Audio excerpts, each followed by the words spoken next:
Number 15. The town that doesn't belong to one country.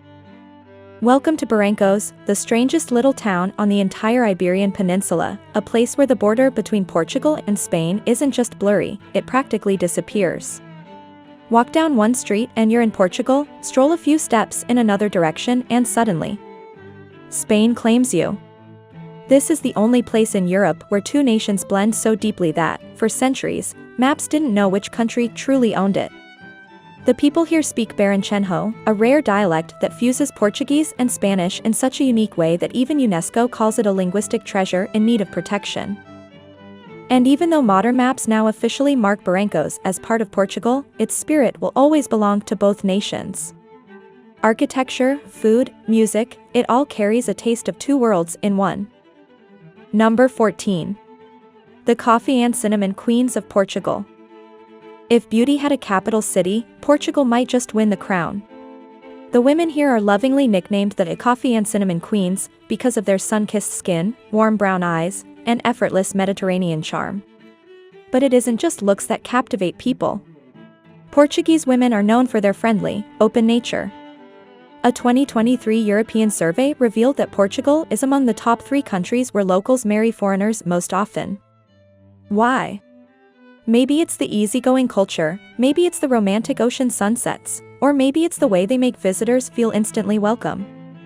Unlike the reserved dating culture of some northern European countries, Portuguese women take love slowly but sincerely. They won't rush into texting or dates after meeting someone, but when they do open up, it's warm, natural, and deeply genuine. That's the Portuguese way, is simple, warm, unforgettable. Number 13. The Festival of Love taps in Porto. Now, imagine a festival where flirting involves hitting someone on the head. Yes, you heard that right. Every June 23rd, in the city of Porto, thousands of people flood the streets for the São João festival. Armed with colorful plastic hammers, they gently tap each other on the head as a playful sign of affection. This tradition actually started centuries ago with people waving garlic flowers at each other before plastic hammers replaced them. Today, fireworks light up the sky, folk music fills the air, grilled sardines perfume the streets, and love taps become the universal language of the night. Young or old, tourist or local, it doesn't matter. If someone gently taps you, smile, because in Porto, that means you're part of the fun. By the end of the night, you might just collect more proposals than you ever expected, all thanks to a little plastic hammer. Number 12. The Talking Scarecrows of May Day. On May 1st, in villages like Abidos and Viana do Castelo, the streets come alive with scarecrows. Not the scary kind, but funny, poetic, and dressed-up characters called maios. Each one is decorated with costumes, props, and even witty signs or short poems that poke fun at local gossip, politics, or everyday life.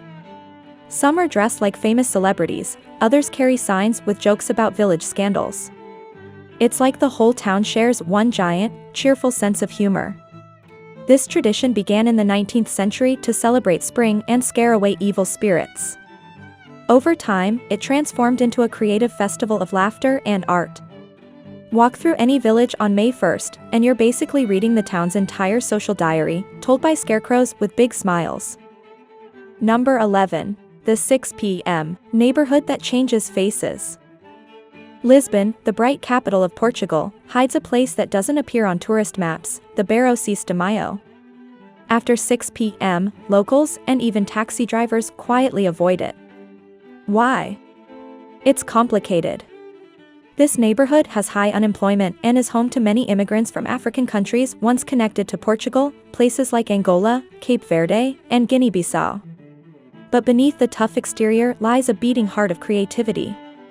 6 de Maio gave birth to Lisbon's underground rap scene, its most daring graffiti artists, and street dancers who turn cracked sidewalks into performance stages. It's raw, real, and shows a side of Lisbon that glossy guidebooks rarely mention. For travelers who want to understand the city's full story, the light and the shadows, this neighborhood speaks volumes through its murals and music. Number 10. Portugal's Beaches of Freedom. Portugal has some of Europe's most magical beaches, and some carry a spirit of freedom you won't find anywhere else. In the wild Alentejo region lies Praia do Salto, a clothing-optional beach where golden sands meet turquoise waves in perfect harmony. Nearby, the village of Porto Covo charms visitors with whitewashed houses, fresh seafood, and sunsets that seem painted by hand. Head north and you'll reach Nazaré, home to the biggest surfable waves on Earth. In 2011, a 101-foot monster wave here broke the world record. These giants rise because of an underwater canyon stretching 140 miles out to sea, making Nazaré a natural wonder for surfers and scientists alike. And then there's the Benagil Cave in the Algarve, a sea cathedral with a round opening at the top where sunlight pours in like a spotlight from heaven. Kayak inside, and you'll feel like you've stepped into a dream carved by nature itself. Number 9. The well that leads to enlightenment. In the fairy tale town of Sintra hides the mysterious initiation well at Quinta de Regalira. From above, it looks like a stone tower sinking into the earth. Walk down its spiral staircase, and you're descending into a world once used for secret initiation rituals. Each of the 9 levels represents stages of spiritual rebirth, inspired by Dante's Divine Comedy. The architecture blends Christian, Masonic, and esoteric symbols, all designed with mathematical precision to reflect the golden ratio. At the bottom, a tunnel leads you back to sunlight and gardens above, symbolizing the journey from darkness to enlightenment. Today, it's just a tourist attraction. But centuries ago, this was where mystery seekers walked in silence, believing every step took them closer to the secrets of the universe. Number 8. Coffee in 30 seconds or less. In Portugal, coffee isn't a long, lazy affair. It's fast, strong, and almost ritualistic. Locals order a bica, a tiny cup of powerful espresso, drink it in less than 30 seconds while standing at the counter, pay less than $1, nod to the barista, and leave. No small talk. No laptops. Just pure coffee culture in its simplest form. Some cafes have been serving coffee this way for over a century, and regulars don't even speak when ordering. A glance is enough, the barista knows their favorite brew by heart. For visitors used to giant paper cups and flavored syrups, Portugal's coffee culture feels like stepping back into a simpler, bolder world, one tiny, perfect cup at a time. Number 7. Lisbon after dark. When the sun dips below the Tagus River, Lisbon transforms. By day, its streets glisten with sunlight reflecting off tiled walls. By night, music spills from every corner, especially in the Bairro Alto district, where cars disappear and people reclaim the streets. Here, locals hop between bars, listening to fado singers whose voices carry centuries of longing. Street performers audition for official licenses, turning music into part of the city's cultural heritage. Some clubs even have quirky entry rules, favoring free-spirited fashion or sun-kissed hair. It's less about formality and more about vibe. In Lisbon, nightlife doesn't just entertain you, it sweeps you into its rhythm until morning. Number 6. The village that pays you to have babies. Near the Spanish border, the quiet village of Alcudim has a problem, its population keeps shrinking. So, in 2023, the local government launched a bold plan: have a baby here, and you'll receive about $5,400 in cash as a welcome gift. They also offer free preschool, affordable housing, and healthcare support for young families. Slowly, this little riverside village is filling with new laughter, new beginnings, and the sound of children playing where silence once ruled. Number 5. Monsanto, the Stone Village. High on a granite hill stands Monsanto, a village where houses aren't built next to giant boulders, they're built into them. Some homes have massive stones for walls or roofs. Streets wind around, over, and under these ancient rocks as if nature itself designed the town. Even the taverns and chapels cling to stones shaped by wind and time. From the top, the view stretches across the Beira region like a living postcard. Below, narrow alleys echo with footsteps of a village frozen beautifully in time. Number 4.